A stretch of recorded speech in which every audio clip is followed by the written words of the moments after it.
Hello, everyone, and welcome to the Full Dive Gaming Podcast, bringing a weekly dive of all the news, discussion, and condensed nerd talk you need for virtual reality gaming every Friday. I'm Rick McAfee, producer and editor of this podcast. I'm Jay Bratt, a virtual reality YouTuber. I'm Adam Charlton, a VR game developer who is back after yet another brief hiatus. Yay! I'm Destiny Wheeler, entrepreneur and VR enthusiast. Who is also back after Yes, a brief small hiatus. We had quite the hiatus last week. Yes. Apparently. Jay and I are really the only reliable ones on this podcast. Are all stars. All right. So, we are all sitting here in VR, guys, listeners. We are interacting. We're together in a room. We can see each other. If you want to see what's going on, this is all recorded and it's going up on YouTube. It always does. Sometimes it's a little bit late. So go check out the Full Dive Gaming Podcast YouTube channel if you want to see us in our lovely VR faces. Destiny has an all-new avatar, custom made, and it looks awesome. Yay. Such enthusiasm. We were all sort of emoting in VR, so it might not have come across what's happening in the audio form. But yeah, we were all like shaking our hands, I guess. Don't forget, guys, we have listeners too. You gotta say stuff. I will say nothing. No. Say nothing. Jeez. So we run this podcast in 3 sections. First will be a VR gaming news section. Second, we'll be talking about our experiences with some of the new VR games to come out. And third, we'll be running a discussion section that changes week to week. This week, I forgot to put in what we will be talking about. I'm pretty certain we decided VR for peripherals, right? Sure. Yeah, sure. Sure, says Jay. All right. We'll be doing VR peripherals. Last week we were talking about the games we think need to be in VR. Though I'm tempted to kind of do that subject and hear Adam and Destiny's games that they want in VR. Ah, because they did miss last week's. They did miss last week. You know what? Let's do that. Okay. Change of topics. We'll think more about what to do next week because we weren't really sure. So we're going to hear what Destiny, and I pointed at the wrong people, Destiny and Adam, what games they want in VR that aren't already. And I'll just, you know what, I've got another one I want to list, so I'll do that. Same. Yeah, right? Yeah, we get to put in 2 games. So before we hop into the news segment, we have a bit of Q&A again. And as usual, well, actually, no, this one, the first person doesn't always put a question, but he's common enough. I just work here. Asks us, I hear about motion sickness and comfort a lot in VR. Are there any neck problems with different headsets? Wait, I'm a verbatim this first. Are there any neck problems different headsets can cause in people susceptible to neck pain? Do y'all use any exercises or stretches in particular to prevent neck strain, or is it just not a problem? And I'm going to go ahead and open this up to like just general, like keeping your body healthy, I guess. Sure. In my experience, and I haven't had maybe as many VR headsets as Jay over here has, so maybe he can provide a little bit more insight. But if the VR headset is pretty balanced, then it tends not to be a problem. Like if you don't have a problem looking around in real life with a well-balanced headset, it doesn't tend to be a problem. It'll only start to be a problem maybe if your VR headset is really front heavy or something like that. Then it might be a strain to try and keep your head up and move it around. But otherwise for me, I haven't had too much of a problem. Maybe Jay will have some different thoughts though. Well, first, no one here actually knows my age. It's a fun game on my channel where everyone's trying to guess, but I will say this. I don't know that anyone here is old enough or has had enough neck problems to maybe really fully answer this question. I will tell you, the Quest, even my wife, who's I thought that's what you'd say. Super healthy, never had an injury. The Quest in its original form, if I played for like a half an hour, I would start to notice my neck was hurting, and not like my neck muscles, my actual spine. I had a tiny bit of scoliosis as a kid. I'm super sensitive about it, so don't say a word.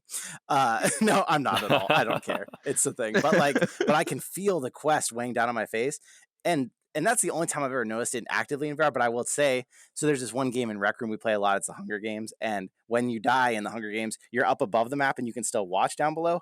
Any headset I play that and I'm trying to like basically look down at the map, I start to notice the weight on my neck because I'm looking at the ground. It actually gets to the point where I'll like lay on my floor and push my headset on the ground and like then look around because it actually doesn't put any strain on my neck. So the weight is there. I don't know that you're going to injure your neck if you at least have a normal neck, but if you'd had a neck injury, it would probably be something to take into caution. I don't have any exercise or stretches particularly for my neck, but I do when I'm going to play Beat Saber. I do, you know, the big around the worlds they made you do in elementary school first, and then the little ones, and then the big backwards do like the ones, arm stretches. And pull it, and then I put my hands out and I do this number. If you're listening, you're missing all this, but you got to go watch on YouTube to see how I do my stretches. So I do all that. It is quite an experience. Yeah. Destiny, you own a Quest all the time. So have you ever had a neck problem? I know you sit a lot, but when you stand, when you sit, have you noticed anything with it? Yeah, I literally, when he asked that question, that's the first thing I thought about is the Quest. It is so ridiculously front heavy. Like, it's so uncomfortable. I can definitely see where over long periods of time it'll give you neck pain. But I've never tried any of the other headsets. So, I mean, how much lighter are they? Well, they're lighter, but it's not about, like we've talked about before in the podcast. It's about balance, right? It's not about the actual weight of the headset. It's the balance. The Quest, the problem is the strap weighs nothing, and the headset weighs everything. Yeah, it's all at the front. Yeah, where like the Rift or the PSVR, they have these halo bands that disperse the weight around the back of your head too, rather than just hanging it off your face. So yeah, the other headsets are better. Not necessarily. I think the PSVR probably weighs more than the Quest, but the weight is balanced all around your head. Yeah, so it's not as noticeable. For sure. Right. Like the if you were to like hold with just like one hand and put it underneath like the Rift S or the PlayStation VR, the center point of weight isn't like underneath the goggles themselves. It's underneath the band, which is really how all headsets should be. And that it's really that balance between the front and back, which means that your neck, it just makes your head heavier. It doesn't make your head like front heavy or back heavy. Yeah. It's sort of like tangentially related. I wish headsets would start like putting the cord attachment points more like towards the center of the head, not on the side, because I feel like I always have to then rig it to the center of my head, especially when you have like a pulley system, because it's so weird to have like all this like weight. Like cords aren't that heavy, but over time you notice that there's like always a little weight tugging on the left side of your head or whatever. Yeah. And that is one of the things that the HTC Vive does really well, though, is the cord just comes straight out of the top of the headset and runs down the back of your neck. They had no choice. That original cord was so freaking fat, you would have noticed if it had come out the side. Yes. So from necessity, they did the right walking thing. Around, yeah. Where no one else has had that necessity, I fear. Yeah, I don't know why. It's not like they could have just let it continue to wrap around the back of the halo. Like, I feel like they definitely could have made it happen. So someone made the decision that instead it's going to come out the side and then drop like right above the ear. And it was a bad decision. Stop doing that. Well, yeah, maybe. Actually, having it in the very center of their head actually does cause some comfort problems. Like putting on a headset that goes over the cord is actually super uncomfortable because it like digs the cord into your skull. Oh no. Like it's got to be on top like of whatever. Like sure. Yeah, do it well. Here's the plan. Yeah, get rid of the cord altogether. Okay. I don't care what we need. Find a way. Make the headsets wireless. Pull an Oculus, right? Make it happen. No cord. Yeah, we're still 5-10 years away from that. Yeah, that will be I want to believe, Adam. Stop stomping all over my dreams. All right.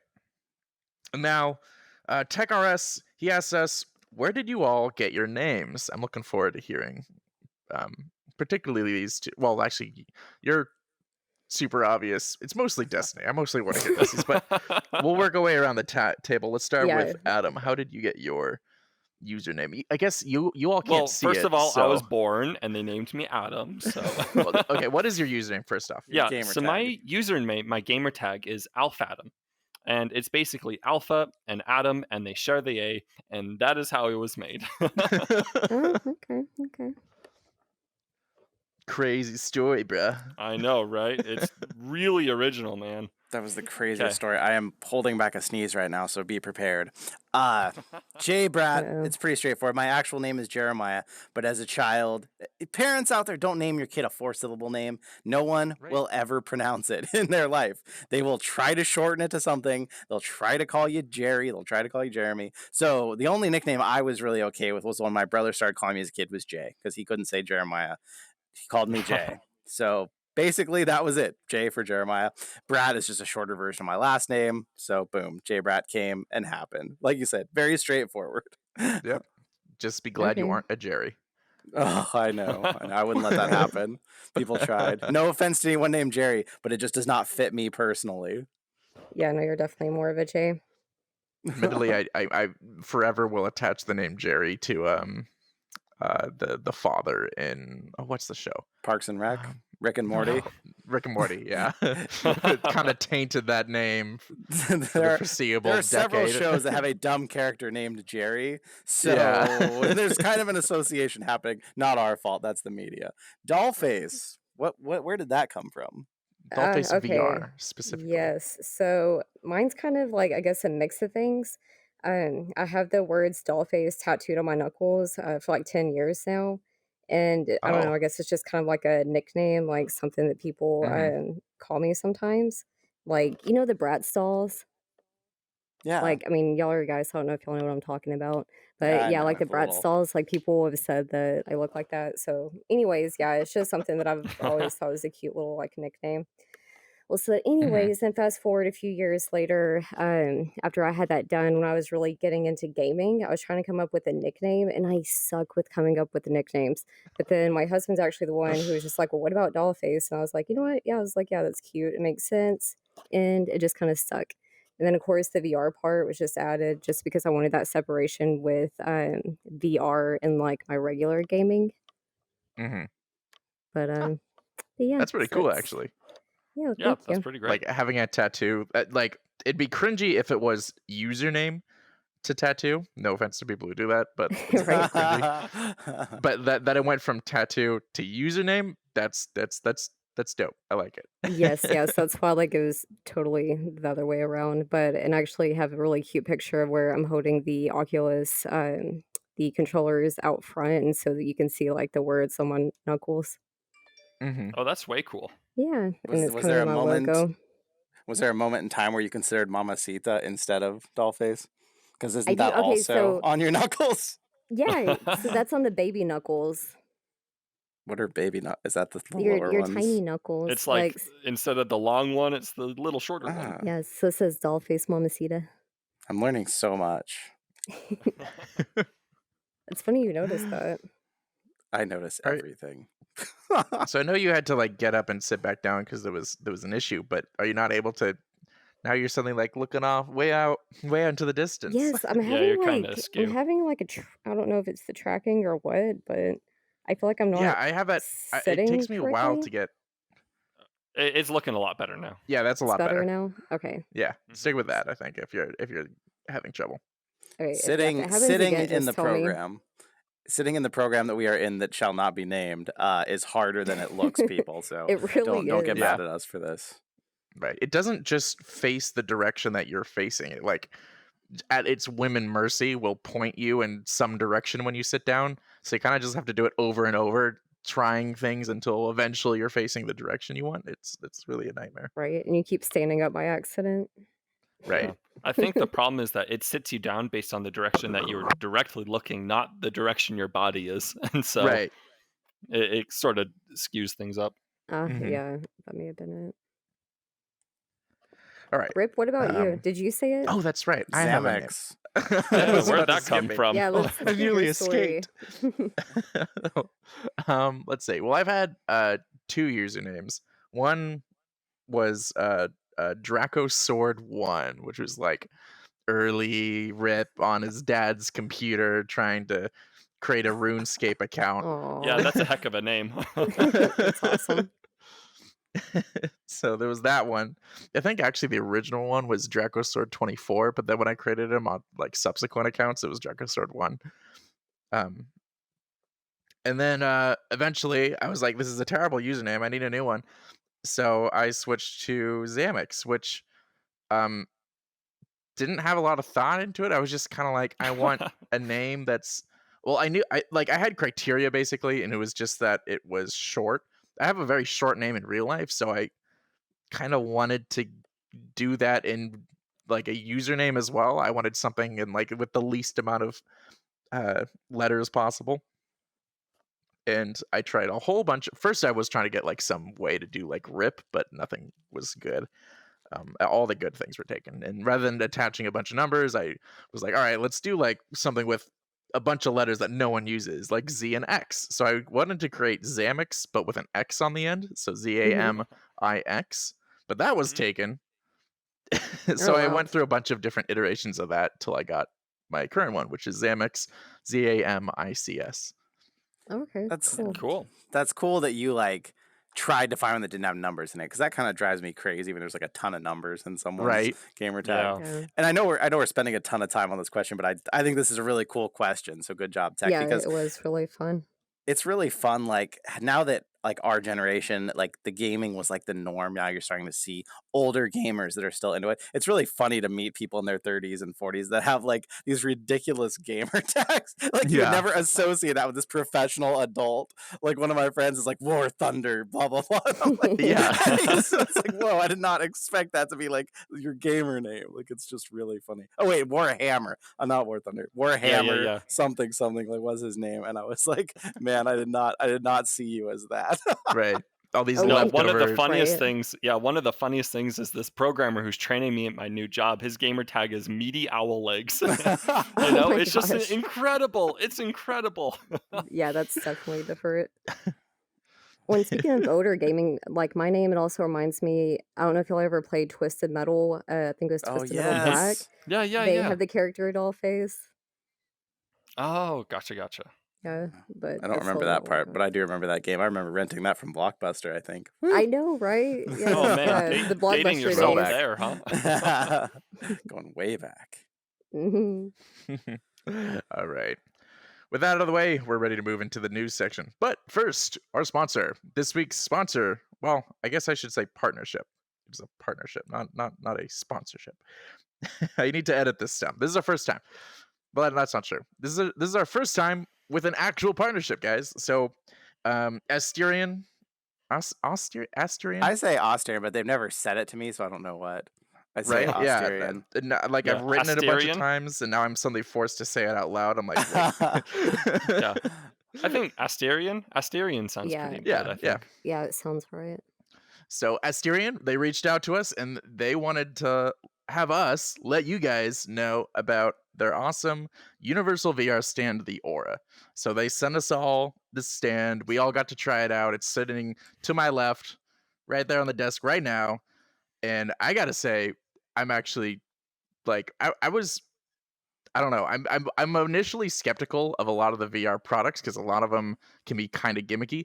This one, I'm really happy to recommend this product, like legitimately. It's super Yeah. cool. So like I said, it's a universal VR stand. It's got RGB lighting on it. It's hard to describe, but it's basically built out of this, I think, acrylic Mhm. glass thing that holds onto your headset and light goes through it. So it's not like bright LED lights. It's like this like it's like a colored glass panel and it's super cool looking. Yeah, like subtle Um, RGB. yeah. Jay here said it's got white, red, gold, green, cyan, blue, basically just a whole bunch of colors. And it also probably my favorite part about it, even if I don't take advantage of it much, is that it actually has a USB port on it.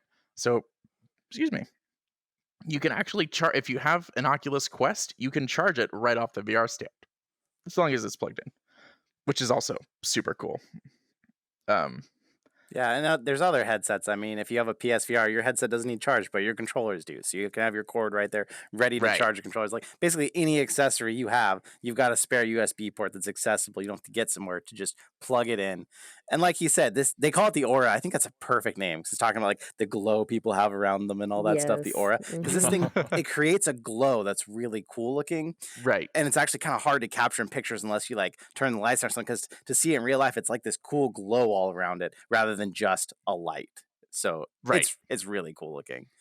I think everyone's gotten one in. So tell everybody else. You tell me. I've had one for a while now, so I'm not the new oh my gosh user to tell you about. So what did you guys think of yours? Sure, so I can start with this. So I received it in the mail and set it up, and honestly, it fits right in with my setup. So I built my own PC, and it has all of the RGB gizmos and gadgets all in it. And so honestly, it Nice. fit right in. Before, I would just take my VR headset and just kind of like shove it into a box I had. Which, great for the lifespan of the headset, right? But no, now I can, give it its place of honor. And with the RGB that the Aura has, it fits right in with my setup and even enhances it. So Mhm. I'm really a fan. It's also for those that are concerned that they have to have this like I, for example, I don't have too many RGB things in my room by design. I don't like. I think the only thing that's really RGB is my keyboard. But I have it very purpose set for like different games have different keys that are lit up. That's more the reason rather than like fancy light shows. Um, this is the design of the stand is very modern, and it's like it wouldn't look out of place in like just like a very clean living room It's or unobtrusive. Yeah. right. Yeah, Exactly. 'cause you That's a don't have big to have problem the with a lights lot on. of say again? You don't have to have the lights on. So it's like what you were Yeah, saying for people who don't like RGB, like you can just leave it as is. right. Then it's just a really cool looking acrylic glass panel that holds your Yeah. VR headset. Like it's super cool. It's also incredibly convenient. Like you don't have to fiddle with getting it on. It's like if I just want to take off my headset right now, I can just pull it off and rest it on there, and it's extremely quick. And it kind of takes advantage of that center of mass we were talking about earlier. So it's super cool, guys. If you want to pick this up, they provided us a code full dive. Plug it in at gosh darn it, asterianproducts.com. For those that don't know how to spell that, that's ASTERION products.com. Plug in the code full dive to get $5 off any order, $29 or over, or sorry, $29.99 or over. So in the case of this headset, that would put you at $24.99. It's a good And deal. yeah, good deal. And honestly, I easy recommend for me. Like this wasn't like, am I selling my soul by finally having a a partnership? Not at all, guys. This would be like if if I were to just pick this up, this I would probably talk about it on the podcast. It's super cool. Yeah, and I feel So like a pick it up. stand's like the most basic like accessory or necessity that any VR player really needs.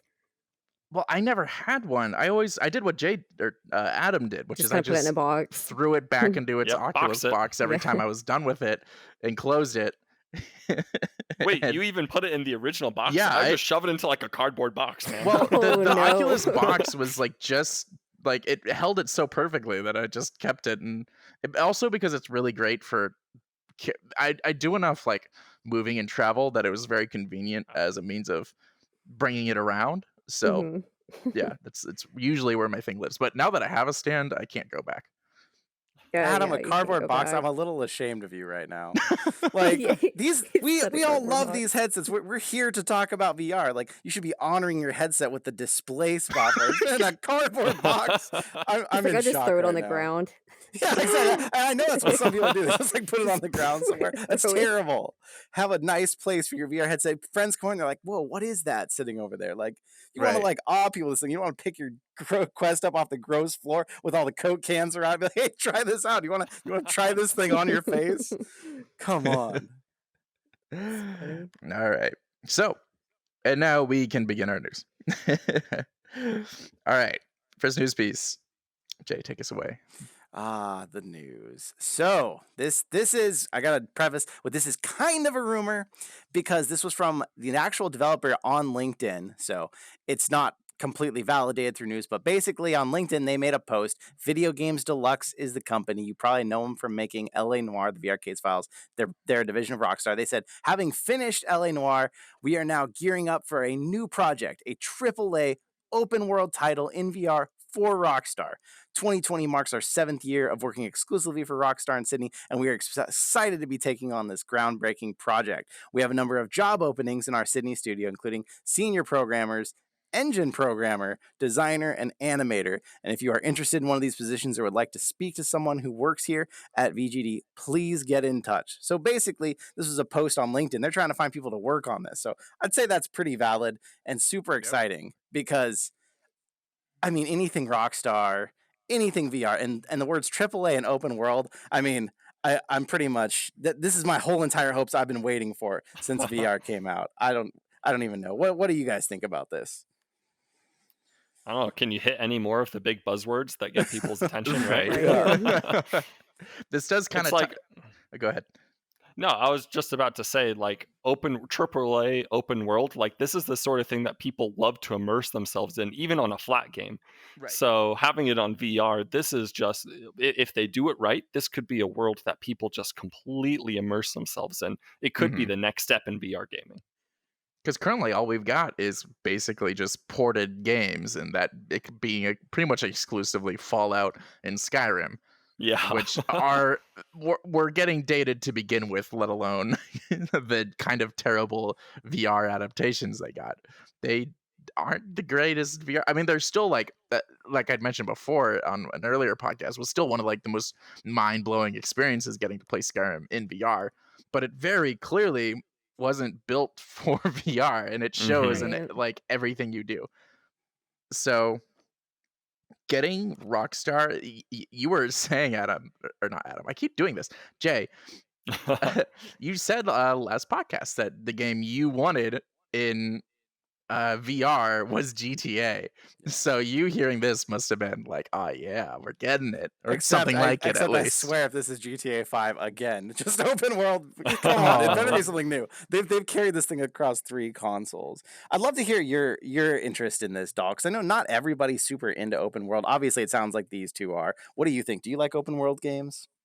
Yeah, I mean, obviously, I love GTA 5, and so that's what I was kinda thinking. Hearing that, it makes me think that maybe Rockstar heard, like, all the hype with that wasn't just, like, a modification you could do to Yep, technically play GTA yep, in just VR, a mod. and so, yeah, maybe they saw, like, how big it could be and the possibilities, with them, like, bringing a game to VR could be, but, maybe it's gonna be the GTA 6. That would be Oh, cool. what if they did it? What Ooh. if they did it VR only? Wouldn't that piss off the flat gaming world Right? like to no end? Yeah, Like Half-Life Alyx VR style, only. right? Yep, yep. Exactly. So, yeah, that's pretty I would be rad. excited.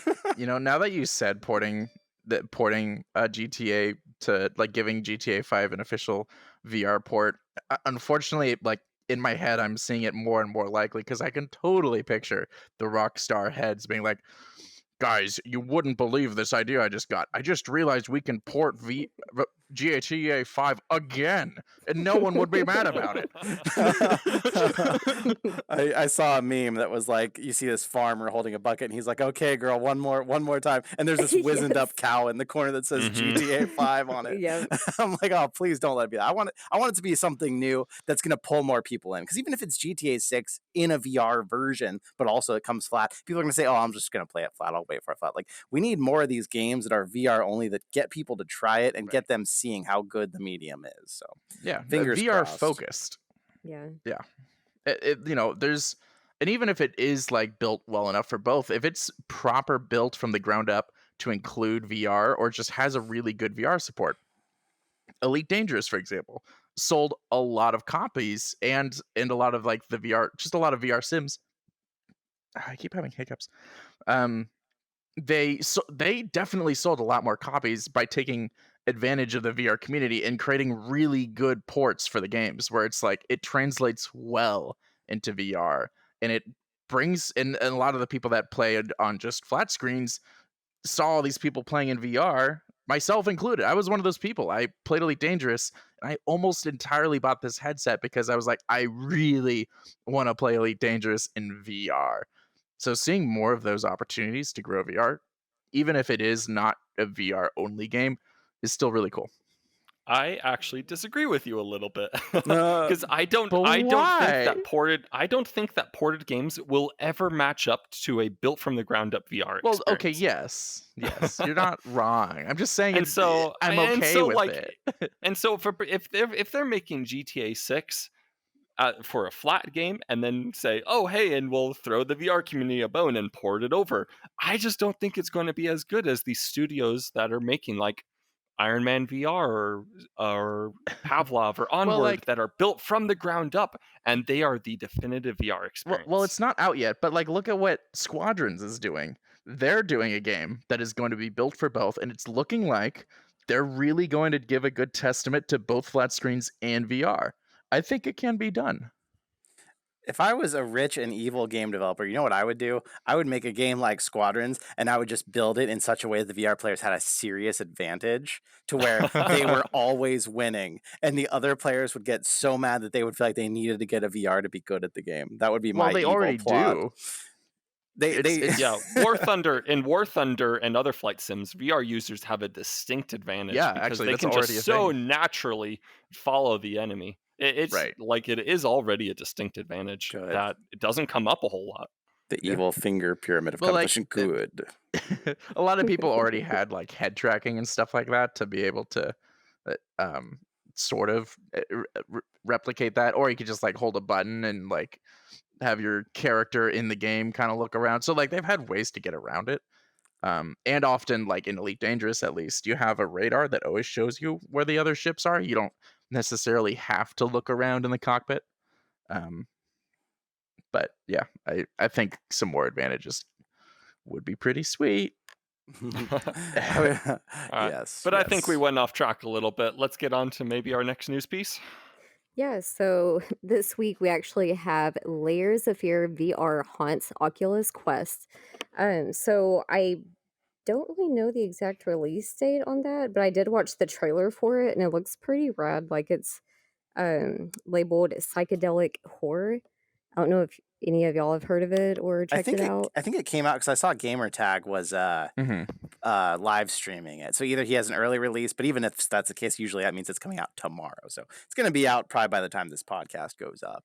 Yeah, true. Yeah, so I'll definitely Let's try see. to I check just that pulled it out. There's up. a lot of new good ones though right now. Yeah, it'll hold up. What's today? Today's the 9th. Yeah, it's literally coming out today. Aha. So damn, if we just recorded one day late, we're recording a day late. Usually we record on Wednesdays. Today we're recording on Thursday because there were some technical difficulties yesterday. So it's a shame. If I bothered to actually look at these details, I usually look at them like the kind of last minute, not gonna lie, unless I'm particularly interested in the news piece or if I'm having to present it, but I didn't have to. Yeah, so this one, it's coming out today. For you guys, that'll be for all you listeners that are like just waiting on like refreshing Spotify. It'll be yesterday. Oh shit! It's just No. there's a bleep. Speaking of taking forever to set up the sitting thing. Destiny, you're super Oh. into horror. So what do you think about this game? Are you going to get it on Quest? I think I will. Like I said, it seems really different than the other ones. Like, so with them labeling it psychedelic horror, like that'll be pretty interesting. But it said that it takes place in this Victorian mansion that's like, it keeps changing. And so it kind of Oh. reminds me of like Rose Red, the Stephen King movie. And Nope. Straight no. Straight no. Adam, you have to check it out with me. No, so yeah, it sounds really You cool. almost couldn't pay me to play it. Really? Almost. Hear that? Oh, man. Almost. You know, maybe I'll do it for a charity run, but that's about it. Maybe we can at least get you to try one in October. Gotta do it for like All right. Halloween. You have to do a scary game. Yeah, we'll do a Halloween stream and Yeah, I'll play there one you scary go. game of That your would be choice. Well, that's my only problem with this game. It says that it's another first person. Like, I wish that they would come out with more games that were multiplayer, like horror games. Mhm. Because other than like That The would be cool. Forest, I don't even really know if there's any out there. It seems like a lot of them are just first person. This One day. excites me because I played a game called No Way Out, that's a horror game. I don't say that, I don't know, I'd say I'd recommend it. It was pretty freaky, but there was a lot about it that was unpolished. But the biggest thing about it was you were in a mansion, and like you would think that you started to understand the rules of the game, where like you went down this hallway and there was this room, and you went down here, and then all of a sudden it started to change. You'd go through a door and it wasn't what was there before, and that Mhm. was the most unsettling thing I have experienced in a horror game. So I think this is going to touch on that. Destiny, I think you need to be the one of our group that plays it and gets back to us, because I Yeah, play horror games reluctantly, and I they're just I get it, not your Adam. thing. They're intense. I like them to a degree, but I can't do a ton because it's just too freaky in VR. I could play them flat all day, but you get in a VR headset and it's just different. It's terrifying. It And this is, will be yeah, for releasing sure. I'll for definitely check that $20 out. for those that are Okay, interested. yeah, that's not bad. 20 usually. It seems like a lot of the new games are closer to 30. So I mean, Yeah. They're kind of realizing what the good price point is for a lot of these VR games. A big yeah, part of it, I think, is that just like with so many VR games coming out that end up feeling more like tech demos than actual games, and that's definitely still happening. hmm A lot of people don't want to drop $60 on what doesn't feel like a complete experience. So, hopefully we get to the point where games are more regularly worth $60, but we're not quite there yet. that's why I was kind of shocked at the price of Half-Life. Like, normally most of the games on Quest max are 30, 39. Especially like Arizona Sunshine. I think that's one of the most expensive games that I've bought. So when I went to go check out Half-Life, like I was like, "Ugh, okay, it's more like what in the 60 range." I believe it's 40 or 60. I forget if it's I don't think it's a proper $60 game. Um, Free for index. Whoop whoop. yeah. Oh, Though honestly, nice. that was a game that I was like I expected that one to be $60 when I was going into purchasing it, because it was a full AAA VR game. Like, Yeah. they need to make money for the amount of work that goes into it. And I'm sure I am I can almost guarantee that Steam or Valve uh, did not make a profit on Half-Life Alex. I'm sure it sold well, but in terms of the development and budget, I'm sure that Mhm. they went, this game is for kind of like a lot of their earlier games and trying to get the Steam store to be successful. Mm-hmm. It's not about making a profit on the game. It's about getting people interested in the technology so that they can make a profit down the line. They're very good at that. Yeah. Half-Life 2 only released on Steam, and it brought users to Steam. Half-Life Alex is bringing users to VR. That's why they didn't publish it flat. And so I Right. don't know. I think it's working though. Yeah. Yeah, that is a smart strategy for sure. All right. Next news piece. Destiny, you're presenting twice in a row. Oh my goodness. Okay. I think somebody added an extra news piece there, so maybe someone else should handle this one. Someone who's actually Yeah. excited about the headset, maybe. Yeah. Oh yeah. Here it goes. Let's hear about this. I can do it. Here, I'll try to make up for the very negative impression I apparently left on the HP Reverb G2. Man, that video, for those that aren't aware, that we very tactfully chose to upload the podcast in segments on YouTube, so that each segment has a chance of sort of becoming trending as it like tackles a certain like keyword. So one of them was the HP Reverb G2 versus the Valve Index, and we gave our initial thoughts. And I think a lot of people don't realize that when we recorded that, all those details were like brand freaking new. Like, we did Oh not, yeah. that was like the first like uh, announcement and like official details of the HP Reverb, and those were like our initial impressions. So anyway, okay, getting into the news piece. So HP Reverb G2 pre-orders are now rolling out to territories outside of the US. Were they not before? I guess not. I guess other places are finally getting them, or I think the U.S. doesn't. I don't know if they had it yet, but yeah. Now other countries have it too. That's the important headline here. Cool. That is good to hear for all you people that want that headset. Links for where to pre-order should already be going live or coming soon to the UK, Germany, Austria, Belgium, Switzerland, Netherlands, Norway, and New Zealand. Nice. You can access the headset Steam page for a link that will direct you. Oh, it has a Steam page, kind of like the Valve Index does, where it's like got a product thing. That's cool. So it's got a link and it will direct you to the relevant pre-order for your country, including the US, which I'm assuming already had it, which is super cool. So so like I said, we talked about this before, and our impressions weren't great, and that's pretty much boils down to two reasons.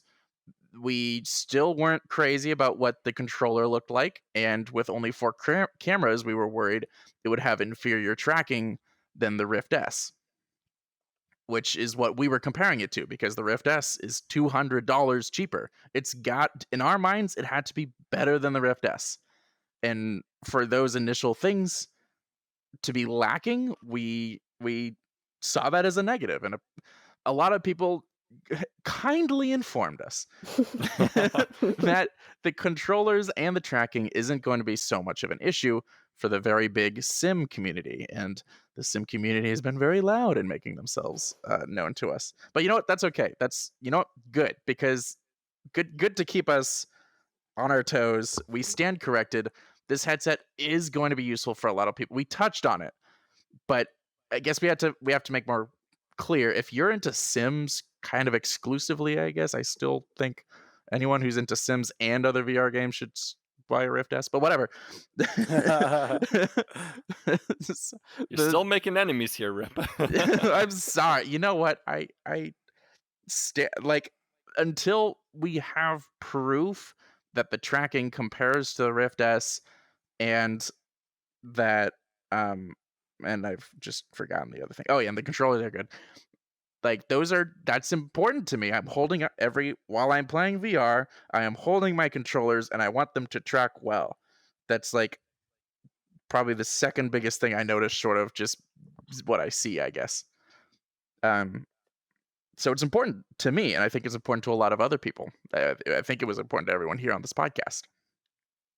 That said, if you don't care about the controllers, this headset is great, especially for the price range. It's bringing some really great resolution, some really great refresh specs, and a really great field of view. So if you're into Sims, the headset is almost made for you. It's, like I said, it's got technical details on the headset itself, short of tracking, are pretty impressive. And because it's inside-out tracking, it means you don't have to spend money on lighthouses. So that makes a lot of sense for those kinds of people. And I will admit that. Well, and the funny thing too, I think if you didn't catch the YouTube comments or the video last week, you might be hearing this and thinking we got really dogged. I mean, we only got a couple of comments. And the thing about YouTube, people don't make it to the end of the video. I think in like the 9th minute, I brought up, yeah, this will probably be really great for the sim community, but they had already left their angry comment and left, and that happens. But the thing was, we were comparing this thing to the Index and talking about how, well, I don't really know that anyone's going to spend this much and just not spend a little bit more for the Index. It really wasn't meant to be compared to the Rift S. So in comparison to the Rift S, this thing obviously has way better specs as far as the headset goes, but we're all, those of us who own a Rift S here, we have good tracking. It's not great tracking. I don't know if you guys have run into the problems I have. And so to think that I would spend $200 on a headset that might have even slightly worse tracking than mine, even slightly, I feel like that's not okay to have to pay $600 for something, because I feel like the Rift S is like as bad as I would consider still okay. Because like, exactly. Yeah, it's not, I mean, great. The tracking's really the tracking is really good on the Rift S. Like, what they've done with inside out tracking is very impressive, but it's absolutely still at a point where we should really only be going upwards, not below this point. You know, I want to get to a point where inside out tracking is pretty much flawless, except for like maybe an occasional hiccup. Whereas right now, especially in VR shooters, the moment you bring your darn face anywhere close to your lower head, like, look at that right now, it just freaked out. I don't know how evident it was. Yeah. And that needs more cameras in order to be fixed. That less cameras won't help that unless they have some very impressive technology behind it. So we'll be seeing how it turns out. I have a good friend of mine, and he's also one of the staff here on the podcast. He's not a host though. He will be probably getting the Reverb G2. So we might be able to get some like more. I might be able to actually go and try that out. Similarly, I'm going to be buying an Index, and he might be able to come and try the Index, and then we can get some really good comparisons. But in the meantime, you know, guys, this is all speculation. we don't actually know until we try it. And the Rift S was a great example of that. A great example of that when it came out. The specs weren't impressive, but it turned out that in practice, it was one of the best headsets around. Okay, sorry, I talked a lot. I was sensitive. They were being mean. The internet was mean to me, guys. It was mean All to right, me. Jay, what do you got for us next? Crisis Brigade 2. We talked about this a little bit. It's now coming to PSVR. So on the 14th, it's coming out. It's actually also going to have support for the aim controller. I've said a lot of praises for that. That's the Ooh. PlayStation gun controller. I'm kind of mad I got it on PC because now I don't want to buy it on PSVR again. But that's going to get some interest for the PSVR shooter fans. The PSVR doesn't get enough love with shooters, actually. So the PC version came out. It's still technically in early access. We're going to be interested to see if it stays in early access or if they're going to launch this thing fully on PSVR and never give it any major updates, or if they're going to continue to update. That all we don't know yet. But the big other question, what about Oculus Quest? Well, they said that the original game, Crisis Brigade 1, was really popular on the side-loading platform for the Quest. And they're not sure. They think the visuals might be a little too much for a port. But so far, the developer has said it's early for rejoicing, but we've made some promising advances with the Quest version. So that means they are working on this. They're trying to get Crisis Brigade 2 over to Quest, and it might happen. And I got to tell you, for a game like this, I kind of talked about on the podcast, you like have to physically take cover. You got to get behind stuff and pop out and shoot. It'd be perfect for the Quest because like Yeah. I kept noticing my play space and my wire and stuff when I was trying to deal with it. Like to be able to just go in your garage, go in a big open space and just hide behind stuff and pop out and shoot. This game would actually probably be a lot more fun on the Quest than any other headset. So I'm really excited about that, and I hope this thing makes it to Quest. Mm-hmm. Yeah, this game would probably be perfect on the Quest. I agree. It's Time Crisis, basically, for those of you who haven't seen anything. Time Crisis in VR. Right. Boom. And for those that weren't there for that podcast, we liked the game, but we weren't crazy about it. But nonetheless, it's always good to see the PlayStation VR get some of the good PC VR games and get those ported. So really cool to see. All right. You have your Adam, or let's have Adam do this one. I can take it. So for our next news piece, this is going to be one that Rip and I are both very invested in. The index shows the first signs of catching up on back orders since the coronavirus disruption. Finally. So if you're unfamiliar with this, like basically every other VR headset on the market, the Valve Index has been in really high demand but limited supply due to the coronavirus pandemic. And so while we've seen stock of Oculus Quest and Rift pop up and start to return over the last couple months or so, the index has been back ordered globally for months and months now. And so while the headset is still back ordered, today we're starting to see the first indications that Valve is starting to catch back up. We checked the stock availability for all index packages across all of the different regions. And while previous checks were consistently sold out and shipping estimate of 8 weeks or more, which is more like 4 months, Yeah.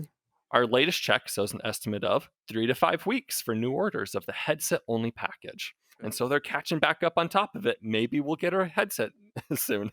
Who knows? Man, awesome. I hope so. This is where I feel like we were talking about Half-Life Alyx earlier. I feel like this kind of hurt Valve bad because they launched Half-Life Alyx VR only, probably imagining they were going to sell 1 million indexes or something when this happened, and production got hit so hard at that time that actually Vives saw more sales because they were one of the only ones in stock. Rift saw sales because they were still kind of in stock when Half-Life Alyx came out. Everyone wanted to play it and no one could get an index. So if they had the stock, they would have sold tons of indexes.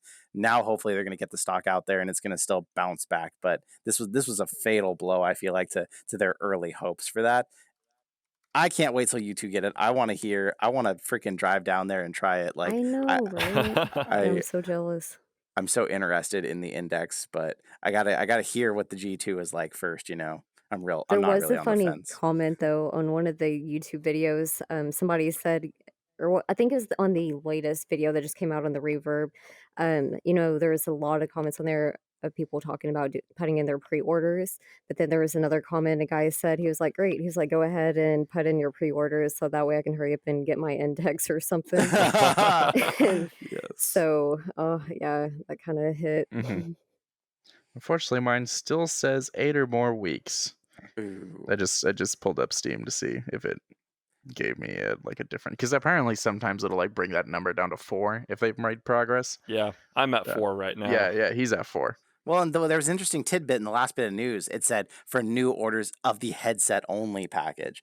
And so for those of you out there who don't know, Adam already has the index controllers. So he's only ordering the headset. So it might be that anyone orders that is going to get it really soon. So that Mhm. could be part of it. Yeah. Damn it, I want it quick too. Yeah, listeners, I'm expecting this thing to arrive like in December, maybe Oof. January, Oh. depending on how things go. Maybe it'll be earlier, but according to other people, like there were some people that ordered in like January and got it in June. So, Ooh. yeah, this thing is super back ordered. Demand's really high. Yep. Yeah, I would love to see it earlier. Moving on. Was that the last one? Gosh. Nice. All right. So, for our next session, the games we have been playing. But first, our sponsor. I wrote down nothing. I forgot that I needed to copy and paste what I put above. If you read the next paragraph, it has it. Right, but It has a I wanted different to. version. Yeah, Oh, I created gotcha. a different version that is a little bit more my style, and I totally forgot to make sure it's in the games section, but that's all right. It only takes me a moment to fix. In fact, it's so quick that I did it while I was talking. All right. So, this week, the game section is brought to you by Asterion. They released the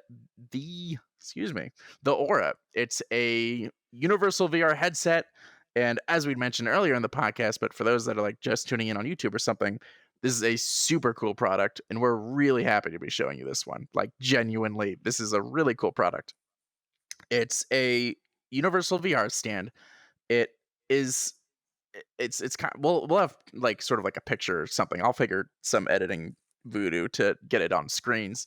But for those that are listening, it's got like a thin, slim black base and then an acrylic glass thing that holds the VR stand, and it looks super cool. It's and that glass bit has RGB lighting that lights it all up, but not like in a bright, annoying way like a lot of RGB products. It's like it kind of like, as the name entails, an aura. It kind of creates this aura throughout the glass, and it's so cool. RGB, so you got like red, white, gold, cyan, blue, indigo, a whole bunch of colors and an alternating one. Or if you just want to put this in like your living room and you don't want some ridiculous standout object, it's pretty cool looking just by itself as like this sort of glass VR holder. Well, it's acrylic. It also has a USB port, so if you're running an Oculus Quest or you've just got a whole bunch of things you need to charge, you can do that. You power it, and then it powers the index, or not the index, the Quest. Super cool. If you are interested in picking one of these up, they offered to us the code FULLDIVE. So go to AsterionProducts.com. Did I get that right? I think Yeah, you're doing good. Asterion I'd run off of, like, I have my text at like 150%, so that I can actually read it here in VR. And I'd gone past what I like had showing, so it was going off of memory. AsterionProducts.com. That's ASTERION products.com. Plug in Full Dive, and you will get $5 off of any order $29.99 or more. So for those that are ordering the stand, that puts it at $24.99. I know we'd asked you guys to pitch in for the previous time we mentioned it, but does anyone have anything to say before we move on? The fact that it's RGB, that's a huge Yeah. selling point to me. Like when I was looking at stands, and a lot of them are just very plain Jane, but there's totally stands out with the RGB. I'm a huge fan of it. This is the number Yeah. one seller on Amazon, and it's been going like crazy because of how much demand there is for this thing. It is gorgeous. It's an awesome VR stand, and it doesn't. You just set your headset on it, and it's just there. It's not something because some of you out there who have owned a lot of stands like I have, some of them you have to kind of like put your headset in a certain way. You have to like Right. adjust it. This one it just pops on there. It's sitting there looking good, and it's ready to Right. go. Yeah, it just like it hangs on it in a way, kind of like a against the wall one would, but even easier. So like if I want to Mhm. take off my stand right now, I would just take it off and rest it on there. It's right off to my left. If I try to feel it, there it is. And it's super convenient. And this thing looks great. It doesn't look like a lot of the VR stands just don't look good. And They're this very one, bulky, super solid. Yeah, really bulky. This one is like more minimalist streamlined. and effective and streamlined. My VR headset has come out of the box and into the light. Yes. It thanks you. Thanks to Asterion. All right. So we've been playing some cool games. I'm pretty excited to talk about mine, but we'll start off with Jay, We'll according talk to our about script. because this is the newest and most exciting game in the VR scene and the VR world at the moment. Iron Man VR is out, Yes. fully playable, and I have been having fun. I've actually started doing some live streaming, which I'm not very. It's still new to me, but I've been having fun with it with Iron Man because it is really cool. You can tell this was not only developed for VR, you can tell it was developed for the PSVR itself because it looks really good on PSVR. I don't know how we talked about this before. I don't know how the freaking developers did it. I kind of know, but they built in some predictive algorithms that give you basically 360 tracking with the PSVR. And it just works so well that I haven't been using turn buttons at all. I've just been turning in my living room. I've been getting lost in the world of virtual reality, and I have not had any problems with the tracking as a result of this. It's absolutely crazy. The game's $39.99 if you want the regular edition, $49.99 if you want the deluxe, which only gives you some extra Iron Man skins and some extra upgrade points to use to upgrade your stuff sooner and faster. So I personally didn't go for the deluxe. I thought save the $10. And then the minute I got inside and I could see Iron Man in front of me and I could cycle through all these different armors, I hated myself for not spending the extra $10 just to get a few extra suits. I mean, the That sounds game, cool. it's really cool. And the game style, for those of you out there who haven't seen it, you haven't played it, basically you are Iron Man. You're Tony Stark. You get to go through there's different cutscenes where you're seeing parts of his life, and then you get to get in the suit. You fly. You've got the different guns on your hands based on which way you're aiming your hands. You have different guns that are hooked to you. The Unibeam is back from I think the second movie it was in, and you're fighting off targets in the air, in the sky, above cities. You're flying around Shanghai and other places, Malibu. It is really cool. The action itself starts to get a tiny bit repetitive. If I had to say one bad thing about it, I would say after a point, you're shooting so many things in the sky. Like that part starts to get a little bit tired, but they built it so the scenes are so intense. The action feels so intense that you're in the moment and you're just doing it. I'm not a good one to answer the motion sick question because I don't get motion sick. It is pretty intense. I feel like if you have motion sickness, take it slow if you try this game, but it seems to really work well. And if I had Well, to has say, Natalie played it? Because she Natalie, has motion sickness. she Yeah, does, and motion sickness, she right? just hasn't had a chance. She's been working like crazy. It's been Ah. sad. I miss her. I miss her even though she's working from home because work is nuts right now. She works in kind of not exactly the school system, but I'll just say that for ease. So there's a lot of craziness going on trying to figure out what's happening with this virus. Right. But it is so good, you guys. What have you seen footage of it? Did you watch some yet? How do you feel about it? I've been definitely keeping an eye on Reddit in terms of like what are people saying about it. I don't know if I've been purposely trying to avoid footage because this is something I really do want to play at some point. Like I feel like this will be probably a quote VR classic in the sense of like what are the big games that came out in VR. So I want to play this at some point. And I spent forever till I finally played the Half-Life games. And same deal. I tried to like not see too much of it, and I'm really glad I did. Yeah. So I'm avoiding too much in terms of footage, but I have seen a lot of opinions about it. So far, everything is super positive, and well, that's not quite true, but I'll get to that. The tracking so far looks very impressive. What Jay? For those that are like, what are you guys talking about? Is the like are the other games broken or something?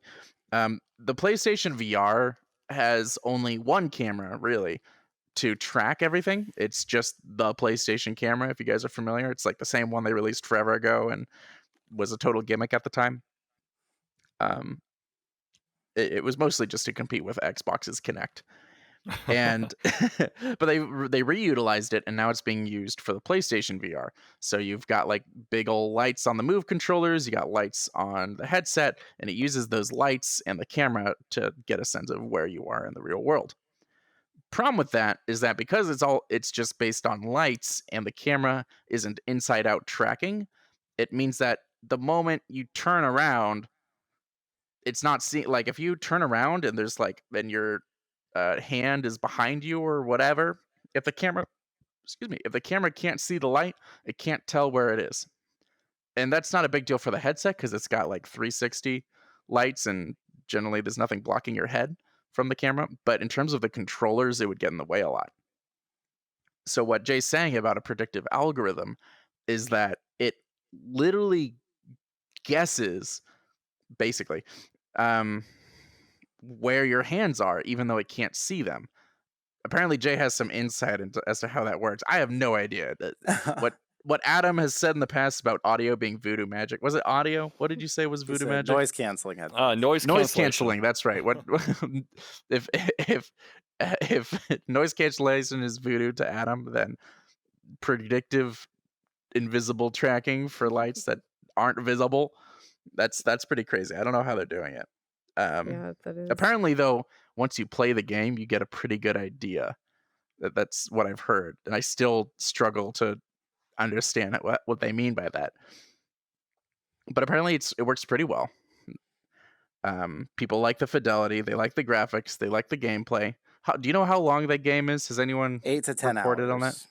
8 to 10 hours, which is That's decent. yeah. But for VR at this point, that's a like full-fledged game. Skyrim. That's like Skyrim to VR. Yeah. Yeah, no, that's a Skyrim speedrun. Yeah.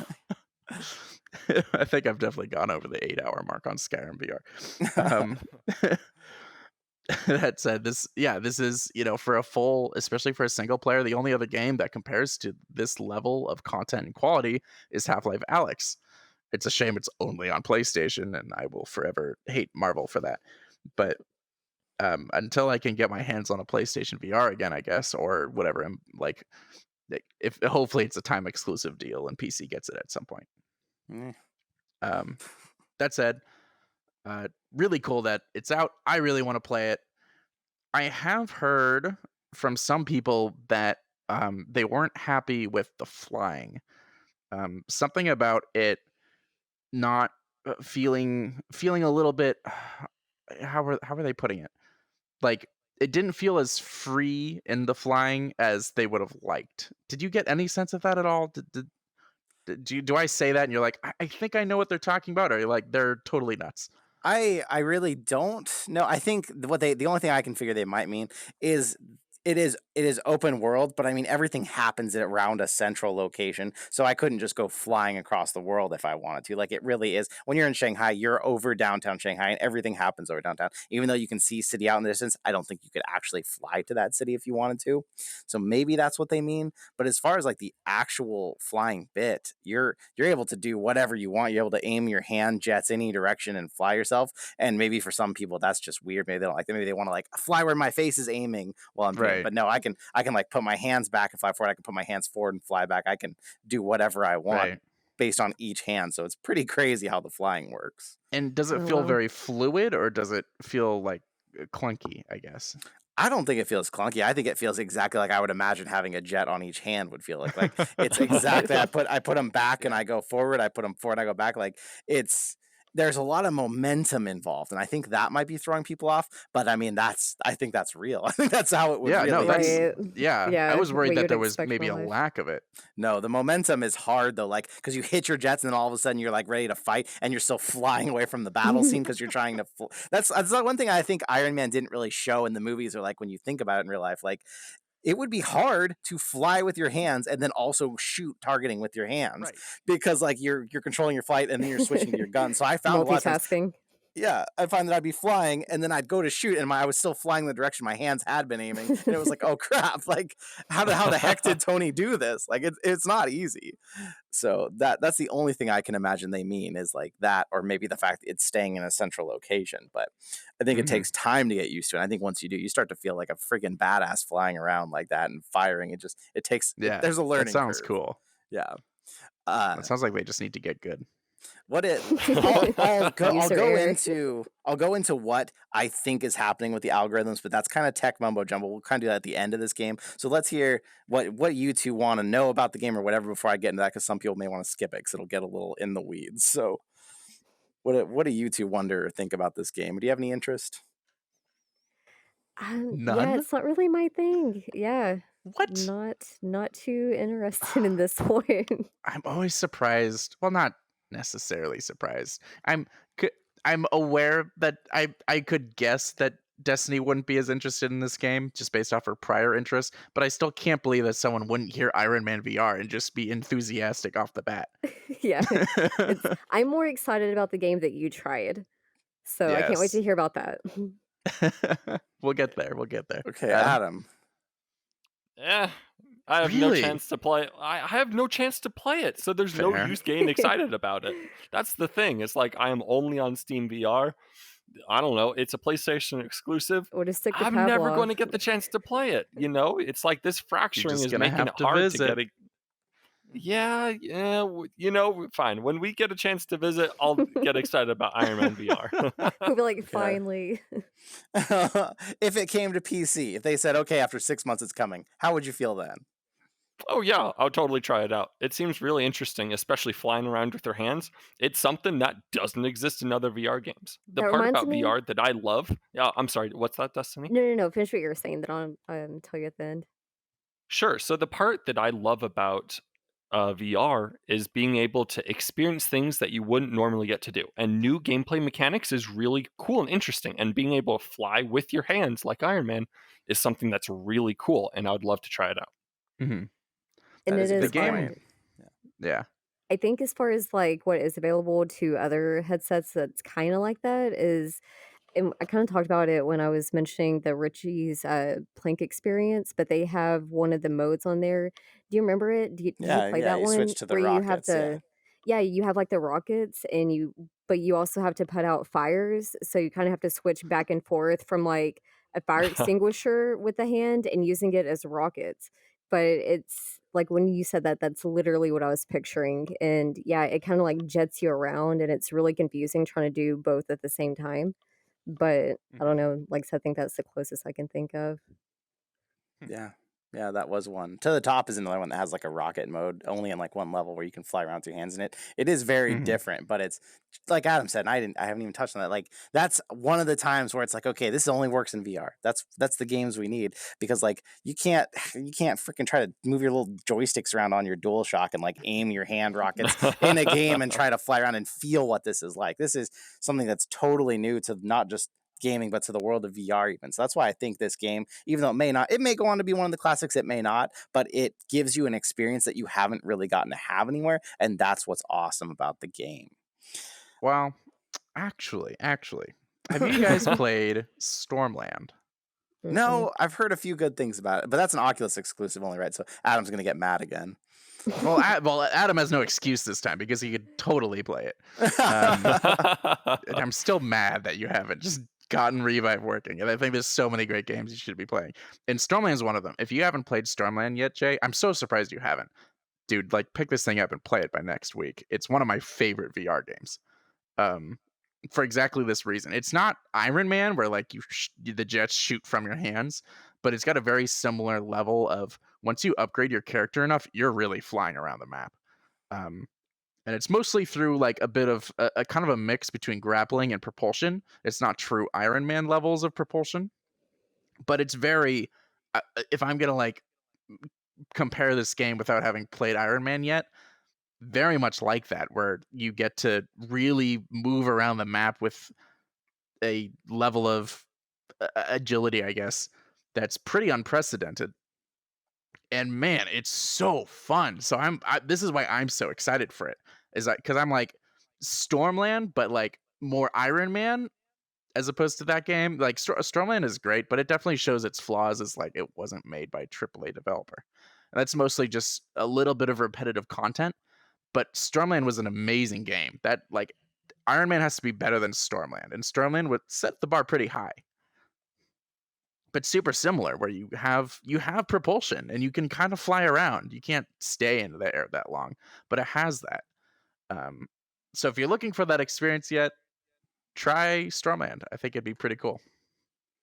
Interesting. You It say is that, and it comparable. sounds like Windlands are to the top to me, kind of, because you said grappling. Is it kind of like those games, or is it really more like rocketing? Because those games It's you shoot more hooks out. picture you can like okay, so you have this sort of interesting tether system that I really liked, where your play as a robot, so there's definitely some like creative freedom on what your character's capable of. Where you you kind of like it doesn't shoot out, it sort of just appears. You create this like magnetic tether to to anything, so you can climb up cliff faces, you can climb up buildings, um and you can really throw yourself around. And then once you've given yourself some momentum, you can use propulsion to keep that momentum for until you've run out of like fuel or whatever. um so you can like double jump, and you can use jet fuel. You can like you basically can do that, like a lot of tricks where you launch yourself up in the air with a really quick tether, and then use the propulsion to like get across the island or whatever. Okay. If that kind of explains it. It's not Oh, yeah. Iron Man level, but it does have a similar level of your like I hope you have your VR legs ready, because you'll be you'll be moving around quite a bit and it's so fun once you get the hang of it. It was the first game that made me realize that while it's cool to have all these quote immersive realistic VR games, it showed to me that perhaps VR really shines when it isn't realistic. When you can do things like tether at a distance and like have all these weapons and stuff that like kind of like just magnetically attach to things. Um and there was like a lot of not auto aim necessarily, like when attaching to things, but it kind of the guns, like once you brought them up to center, it would just sort of magically snap to right focusing from your eye onto target. Well, not onto target, but like it would snap to your eye, so you wouldn't have to like carefully line up a shot. It was very easy to get shots in. And a lot of stuff like that where like I didn't mind that it wasn't what holding a real gun is like, or what actually grabbing onto objects and flinging yourself would be like. No one's actually that strong or that crazy powerful, but being able to do that in a game, VR really takes advantage of that. Nice. And that's what I'm hoping Iron Man VR captures as well. Iron Man, it feels different and more exciting than most games I've played in a long time. I'll give it that. I will touch real quick on how I think they did this. And so for those of you who are like, oh gosh, this is about to get into some tech mumbo jumbo, but from now on, we're going to have chapters in our videos, in our YouTube videos with the timestamps. So you can jump right to the next game, skip all this crap if you want to. I know everyone's amazed at the table right now because I know of this. We do actually, we're at an hour and 13 minutes. So we're going to go quick. Okay. So basically a VR controller is usually tracked using 2 to 3 things. One, on pretty much all of them, is a version of light tracking, whether it's crap. Ooh, I shouldn't say crap. Whether it's not very good lights, as the PSVR Move Ball is, or whether it's infrared lighting on the Rift, whether it's actual lighting again on the Windows Mixed Reality controllers. That's only one of them. So when you turn away from, you can test this with your own PSVR. If you were to turn away from the camera, if you were to cover that ball completely with your hand, the now accelerometers and the gyroscopes are the other 2 things. They're still going to see where your hand is tipping back and forth. That's going to happen no matter where that ball is. And if you quickly move, it's going to get some sense of the inertia. And so Iron Man works so perfectly because when you have your hands down at your sides, you can't even see them. But whether you're tipping your wrist forward, backward, side to side, the rockets are still going to work no matter where the tracking thinks the controllers are, because it's basing it only on the sensors that are seeing where your hands are. Now, same thing, if I turn my back on the camera and I see a ship out in the distance to shoot, the way they set up the HUD, your hands don't matter nearly as much where they are in the physical space of aiming because you have 2 reticles on the screen. And those reticles are actually what you're aiming with. So if my hand gets stuck down, but I'm still aiming with a reticle I see, I don't notice the fact that my hand is now sitting here because it's out of view of the PS Move camera. I only see that reticle, which is still being based on the movement of the direction of my wrist. And so because of that, you can get turned away and it doesn't really matter. And then anytime you actually need your hands to work, so like if I fly to a target point and I need to disarm a bomb, it automatically writes me back towards the PlayStation camera. It'll say turn, it'll make you turn physically back towards it and corrects you. And now your hands are back where they need to be. So it was perfectly designed for the PSVR in this way. The tracking works no matter what direction you're facing because they're basing it more on the tip of your controller rather than the physical space and aim, which was super smart the way they built that. And it works great. Oh, wow. Little peek behind the curtain there. So what game was Adam playing this week? Yes. So as opposed to maybe so right along the flying theme, I played IL-2 Stormovik. And IL-2 Stormovik is a plane simulation game, World War II. It's like a more realistic War Thunder, which we talked about in a previous episode, is my favorite game of all time. And this is a game, War Thunder really tries to be very gamey. War Thunder is more accessible, it's free to play, it has a bit of a grind to get to the higher vehicles. IL-2 is none of that. It is punishing from the second you get into the cockpit. It is a heavy game to learn. But that just makes it so that when you practice and get good, which I am not there yet, I haven't had too much time to play with it as opposed to War Thunder. But these more challenging flight games, the fun comes from mastering the hard systems and overcoming those systems to be able to do well in it. And I gotta say, downing someone in IL-2 is way more rewarding than in War Thunder, just because there's that added realism and that added challenge there. It makes it a lot of fun. Wow. Right. That's how a lot of these sims work, is once you get good, the reward isn't like a little plus 200 points or whatever. It's the fact that you got good. And being able to master the mechanics of a game like that always feels satisfying, no matter how many times you do them. Says you especially too. when says us too, who like these kinds of things. You know, that people like Dark Souls, hitting their heads against a wall over and over and over until they finally get past a boss. It's similar, except for us it's the controls. The controls on the boss. Yes. Which I'm sure doesn't sound fun, but give it a try, people. Oh, I'm so glad because Ryan was trying to get me to get this game to play with you guys, and I'm glad I held out for your description because now I have no interest in playing it. I'm sure it's really fun, but I just don't have the time, I feel like, to invest in a game that I have to put so much time into where I get good enough to actually beat someone and have that satisfying feeling you guys are talking about. That sounds terrible to me. I feel like there's two types of people that play those kinds of games. One is masochists who just love the punishment, and the other is content creators who hate the game but play it because their audience loves watching them suffer. And I really am neither of those types of people. So you think we're in the former, the masochist? I mean, I guess so. Category. I'm glad you like to suffer your way to mastering something, but that is just not my cup of tea. But hey, Destiny, what do you think? Are you on my side, or do you want to go play this game for 40 hours and get good enough to kill somebody? Doesn't require 40 hours. Again, I know, it's more like 80. Not my thing either, but it does really sound cool. I can respect it. Like, it sounds awesome. Just not my type.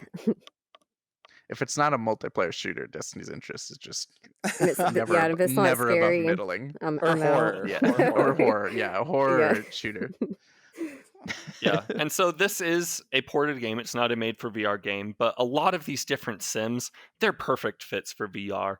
And that's one of the things that I gotta say is great. And so I'm a big World War II history buff, and this game has so much for me to dig into in realism. I mean, first of so the original IL-2s, they didn't have all these aim things. They just had lines painted on their windshield. And this has that. It was really cool to see. That's cool. But in terms of comfort, perfect comfort for a VR game. Of course, you're sitting in a cockpit, very natural. Supports all different sorts of features for VR. Like, it's just very natural in VR in a cockpit to look around, see your enemy, and turn towards them. So in terms of a VR game, I personally give it 2 thumbs up. Yeah, this makes me want to go play Elite Dangerous. Huh. Elite Dangerous is one of those games where I like kind of get off it for a while, and then I'll play it like I'll put an insane amount of hours into it for like a couple weeks, then I'll go back off it. That's So me in you just picked up, yeah, just like it's exactly like Minecraft, where like I'll be off it for like a year, and then I'll have like a couple months where I'm hardcore Minecraft. Um, you just picked up Elite Dangerous, so I'm I thinking did. we I was should. beat into submission here by everybody. Yes, I think we should set up as I mean probably not tonight because Adam here always goes to bed immediately. Um, but this weekend we should definitely get something going. Let's I'm organize that. good. I'm good with that. Yeah, I'm down. Sweet. And I Yeah, invite but you, yeah, so you Destiny, get the but comfort. Mhm. do you even have a HOTAS or a controller? No, We'll get to that, right? We'll get to that. right? Um. All right. Yeah, but totally get it. So you get the comfort of old games like, War Thunder and now IL-2. It's something that's very new or very familiar, very old. But then you get the brand new games, Rip. So besides, Well, okay. lingering on Elite Dangerous for years, what do you got for us? Well, okay. Before we move on to me, I have to know IL-2 or War Thunder. Has it Ah, taken the pedestal spot, or is it like bronze or silver? It's, it feels a lot like, and I know we make this comparison a lot, but it feels like Pavlov's Onward. And so it Mm, just feels like a little bit more arcadey, a little bit faster paced versus the heavy realism and instant death. right. And so I gotta say, it really depends on the mood. I would say more often than not, I'm tired after work. I'm going to sit down for a game of War Thunder, a little bit more relaxing. I know the controls. You If I'm feeling in a little bit more of a masochist mood, I'm going to sit down and play IL-2. you ran out of hard drive space. You need to delete a game. It's IL-2 or War Thunder. I gotta go with War Thunder just Yeah. because I've invested the time into it. I had a feeling. I had a feeling. All right.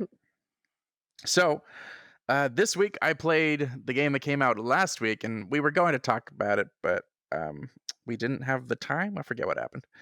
So no. Sorry. Sorry. Yeah, we keep doing that a lot tonight. Yeah. It's one of those days. I think it's because the seats are really close to, but like I'm constantly getting like the sit option. So the moment I know I touch my triggers, I'm gonna pop up from my seat. Yeah, in fact, I'm going to readjust real quick if you don't mind. No. Yeah, they're being very Yeah, I know the sensitive. problem for me personally is that I go to like move my script and then I touch the trigger and it instantly jumps me up Right. because I try and Mhm. keep my hand under the table Mhm. to like move it. So that's what's going on with me. Gotcha. All right, I'm good now. Sorry about that. All right. And we're back. And we're back. Yeah, right. So this week I played Phantom Covert Ops. We were hoping that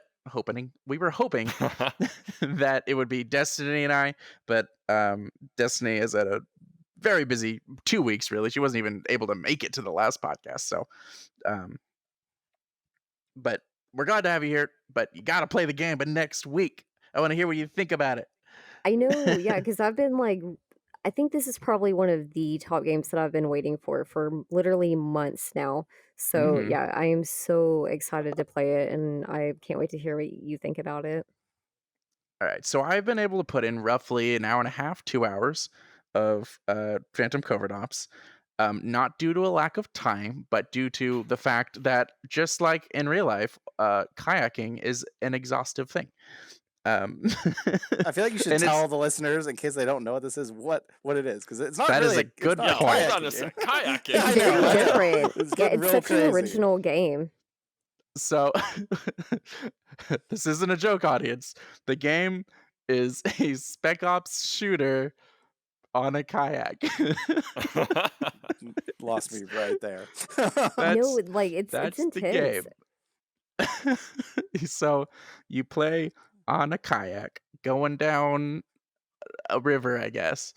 And you get now that I play the game, I can tell you so you have like the paddles, you have an ammo canister, some sound things, like not really a scope, but like a spotting thing, kind of like how Far Cry has like you can pull up the binoculars and it'll start like tagging enemies. Same thing, um, except it doesn't zoom in, which I was kind of bummed about.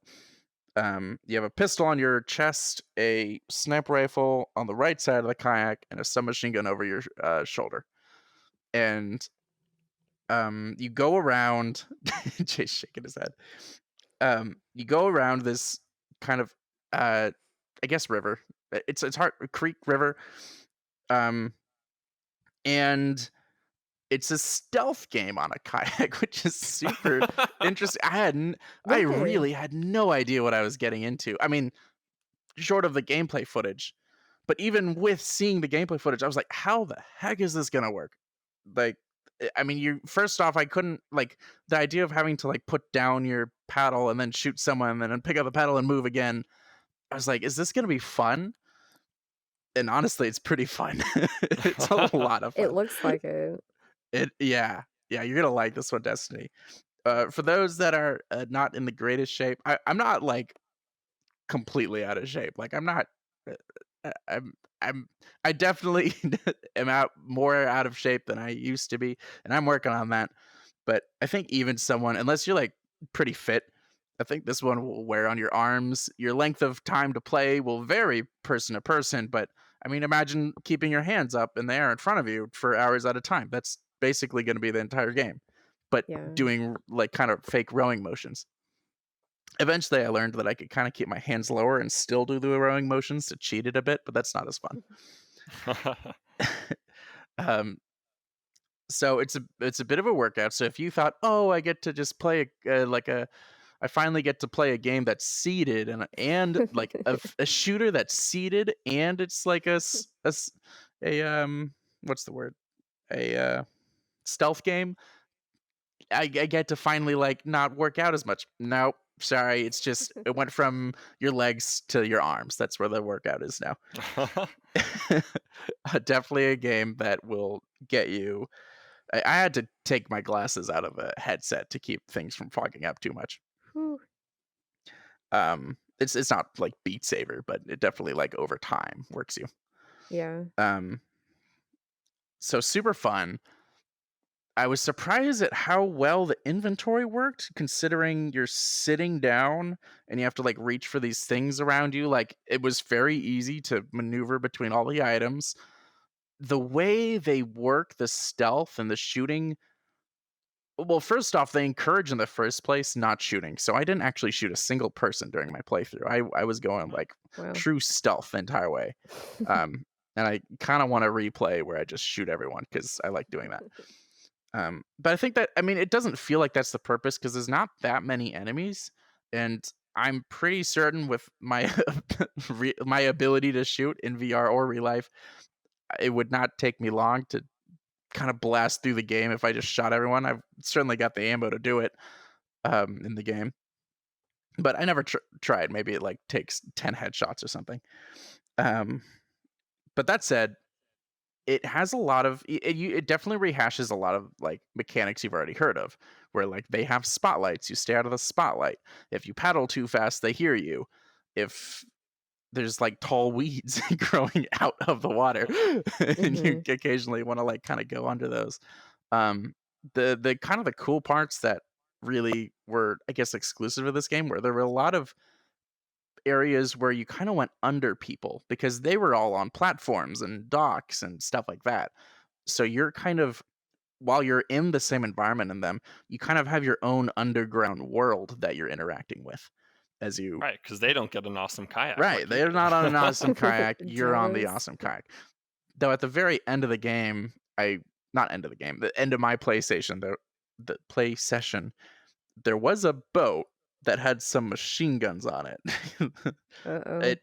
I just stayed out of the spotlight and it was pretty easy to avoid, but I think that was more of like like showing what the next enemy is going to be like sort of a thing, rather than like that's what the gameplay's like, because it was in this like huge area and I could eat, like I barely had to try to stay out of its spotlights. So I think it was a what's to come sort of thing, and I just didn't get to see it. Oh, cool. Man, I've just gotta say, my hat is off to the developers of this game for coming up with the most ridiculously sounding solution to the problem with motion in VR. I don't think anyone in the world has ever asked for a stealth kayak shooter. Like, that is the weirdest yes, sounding game. But that's why I And it it's fell would in love with it. It's yeah, so Right? different. it's so It's just so smart though. crazy. It's smart Yes. I because would have loved to see. I would have loved to see the meeting where this idea came up. Right? It's on the level of like Mario. It's on the Mario level. It's like, oh yeah, you're going to be an Italian plumber who fights a dragon. Right? Yeah. It's like it's going to be a stealth game, but you're on a kayak. You know? Yeah, it boggles my mind. You said, Rip, you said you weren't sure if it was a creek or a river. So are you constantly being pushed by the water, or are you stationary No. and you so it's not flowing water, so it's like stagnant, It's mosquito stagnant ridden water that you are Right. Yeah, Yeah. it's, in the swimming trailer, around it in. looks kind of swampy. Yeah. Okay. Yeah. It's super swampy. Yeah. You're pretty glad that you don't have any like scent immersion Right.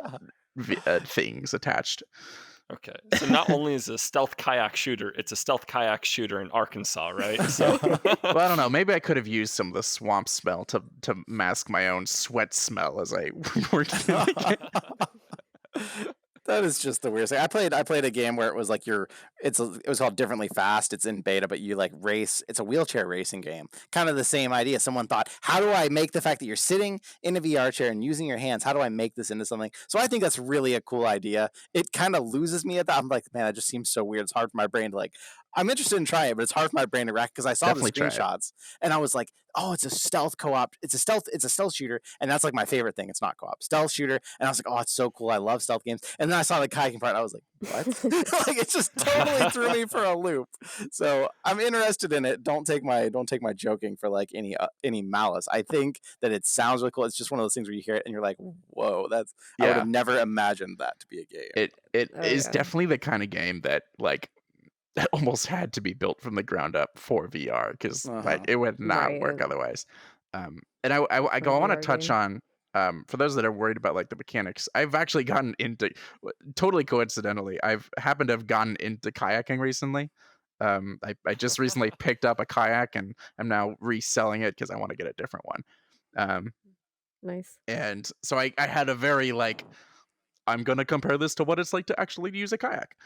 Having used one a day ago. And it well, first off, isn't like a real kayak. I mean it like it definitely gamifies a lot of the aspects of a kayak, and by the time I was done with my PlayStation, I think that was for the better, rather than it being particularly realistic. Because a lot of like the realistic ways you maneuver a kayak either aren't necessarily completely intuitive or a bit of a struggle, I guess. Like it's not like that easy to maneuver a kayak quickly.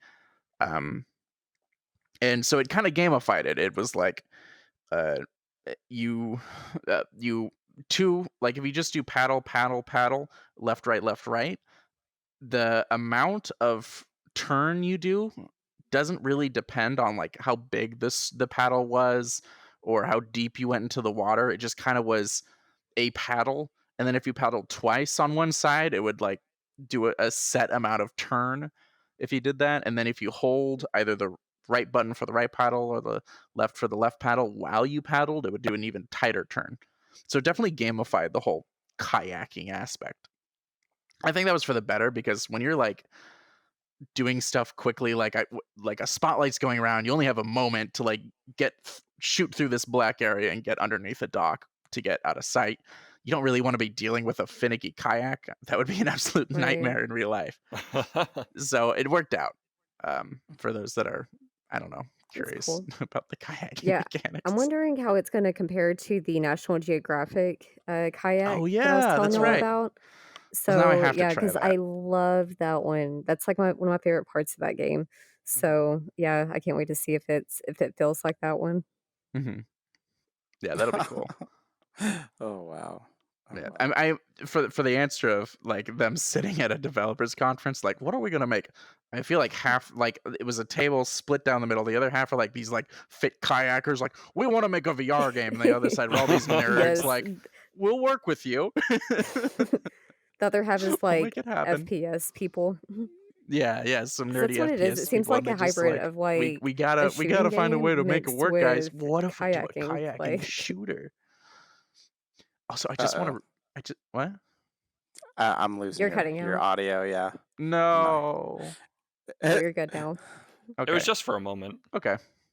Um, quickly want to say the shooting mechanics are also surprisingly good. Like we've talked about how games handle recoil. It was a very satisfying shooting experience. I only again I didn't shoot people. It was actually shooting like distraction things and like getting people's attention and stuff like that. Mhm. I can't wait to. This sounds so bad. I can't wait to actually shoot some of the characters because the shooting mechanics were See how kind of smooth it fun. is. As Yeah. long as you don't start taking your airsoft out in your actual kayak and shooting people, that I think we're good here. You're like, it's okay. I'm just practicing. Oh my gosh. You should do It's all that. You for should VR. You should do that. I'm live streaming Phantom Covert Ops, but it's you in like your actual kayak with an airsoft. No, paintball people. Yeah. Ouch. Oh jeez. All right. No idea. Destiny, you weren't able to fit in a game today, I presume. No, I'm gonna No. try that game though. We'll You let you know gotta. next You week. gotta. Compare If it weren't for stories. Adam here, I'd pause the podcast and have you play it for 30 minutes and come back.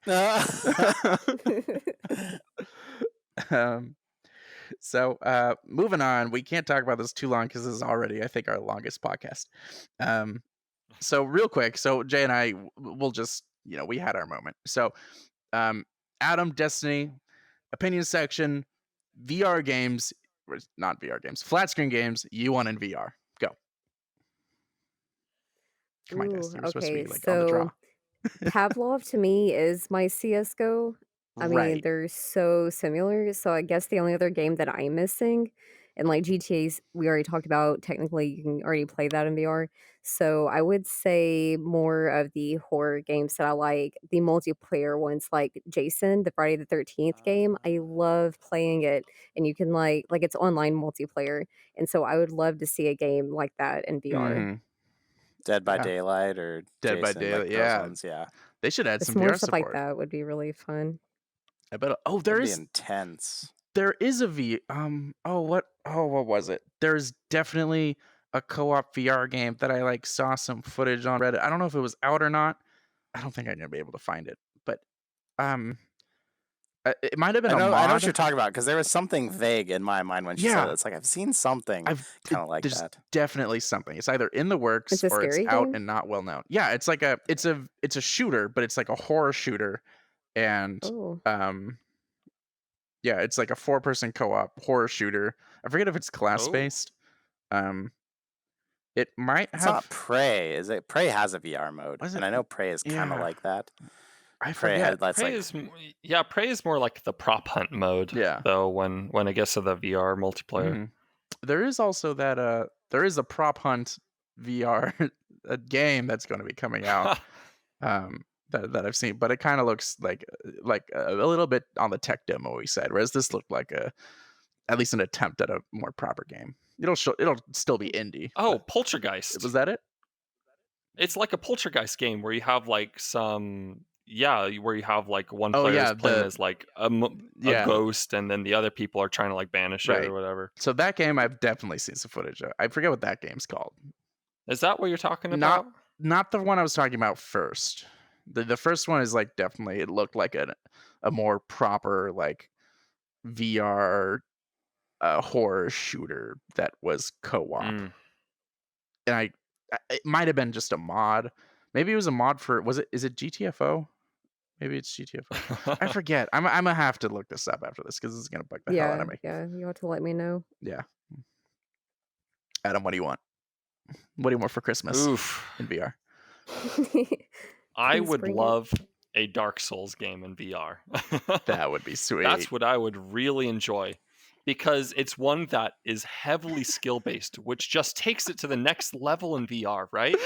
Imagine being able to parry your block with a Jay's sword, like, this guy's a and total you masochist. die. But I would love a Dark Souls game in VR. Better be only on the index because it has to have perfect tracking. That's games that have like a super steep difficulty curve. If a tracking thing happens even slightly, I'm just done with it because it's like, no, I already had to be so good at this. I don't know, man. Good luck. If it comes out, I'll watch you play it. I'll Okay. admit,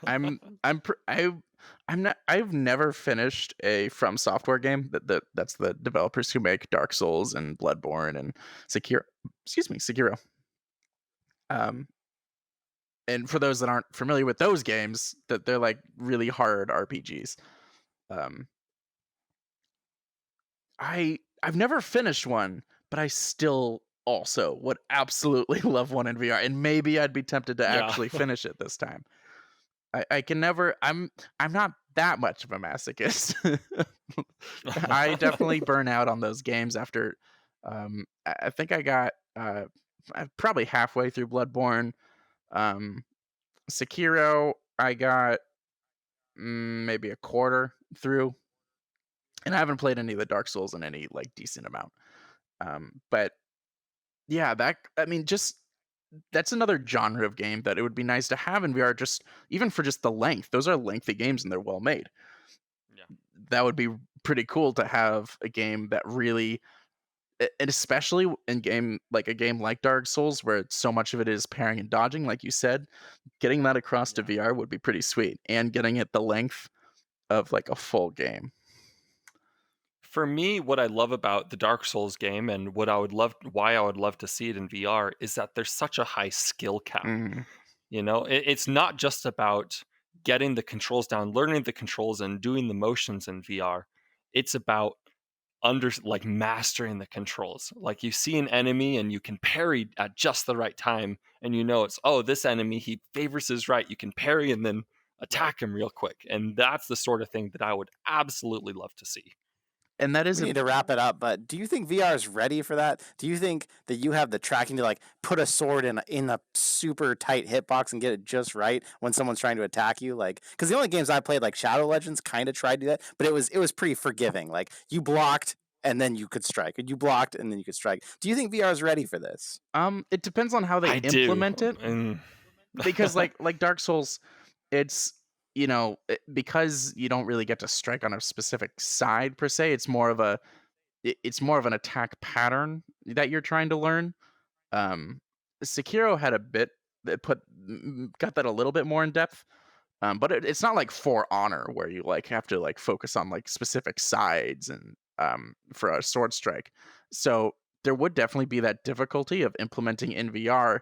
Is it just as simple as make sure you do a blocking motion when they attack and then do a striking motion when they're weak and be on the right side of them to do that, versus like some proper blade and sorcery mechanics of like blocking a sword with your sword sort of a thing? It would be a challenge. I don't envy the developer that tries to tackle Dark Souls in VR. I just want it. That's their problem. Yeah, not me. I'm not handling that. That's hard. Yeah, good luck to whoever does that. From Software, if you could pull that off, mwah, you will have my eternal gratitude. And my paycheck. And my paycheck. And my firstborn children. All right. And with that, we're going to wrap it up. We are already at 1 minute or 1 hour and 43 minutes. I so wanted to say what I wanted to say about what game I wanted, but oh well. Throw it in there for the patrons. A little bonus section after the end. Exactly. We'll say it after the podcast ends. So, everyone, thank you for listening to the podcast. Been really fun. This was a good one. If you, again, want to see us in our faces, you're just a listener and you're like, they're clearly referencing something that I'm not seeing. Well, we're referencing things you're not seeing. There's some stuff happening here in VR. We try to make it as audio friendly though as we can. Head on over to the YouTube channel. We upload in segments, and then finally a week after the podcast goes up on Friday. So every Friday the last podcast goes up in full on YouTube if you just want to wait for that. But if you're impatient, segments go up before then. And we have Patreon. I am planning officially. I'm now in the works of. I want to get some audience opportunities for Patreon members. Not necessarily talking yet. That's not quite organized, but at least to be able to like be in the room, like sit at one of those chairs, for example, and or just hang out in the background. Whatever, we'll figure something out. I'm getting that working. If you want to be a part of that, join our Patreon community and become an avid diver over at, I think it's patreon.com or patreon/fulldivepodcast.com, but I could be wrong. It's in the description if I get it wrong. And join the Discord community. Lots of cool stuff happening there. These guys are all there. They can all attest. In fact, I'm one of the least active people. You guys do a pretty good job at keeping up with all those guys. This is true. Well, you're busy like actually making the show and whatnot. Yeah, right? yeah, So- exactly. That's the least we can do. All right. Thanks for listening, guys, and have a good one. Bye-bye. Bye. Woo! It was so unexpected. Adam, you gotta actually say bye. They can't see you just Bye. wave your hands. Bye. Oh, yeah. That's Just take the best shot, put it all together. True.